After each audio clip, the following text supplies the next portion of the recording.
Құрметті менің YouTube сүйер оқырмандарым, сіздерге мынау Brufen Rapid дәрісі жайлы айтқым келіп отыр. Бұның ішінде мягкий капсула 400 миллиграммдық күшті өте.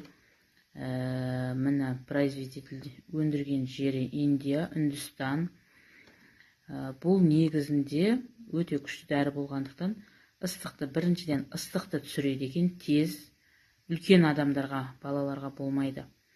Және де ауырған жерді тез басады екен. Сіздерге ескертетін жайт, сіздер анемия болсаңыздар, егерде қандарыңыз аз болып, осы дәріні сіздерге ұсынған болса, бұны ішпеулеріңізді өтінемін. Өйткені анемиясы бар адамдарға кері әсерін береді екен. Мен осы ангинаға ыстығым шыққан кезде ауырғанда осы Brufen Rapidті іштім. Бірақ менде жаңағы анемия болған, сол себепті бұл маған жақпады. Қол аяғым, бет аузым бәрін ісіріп жіберді. Сол себептен сіздерге кеңес беретінім, докторлардың нұсқаулығымен тексеріліп барып ішкендеріңіз жөн. Brufen Rapid деген өте күшті шығып жатқан дәрілердің бірі екен.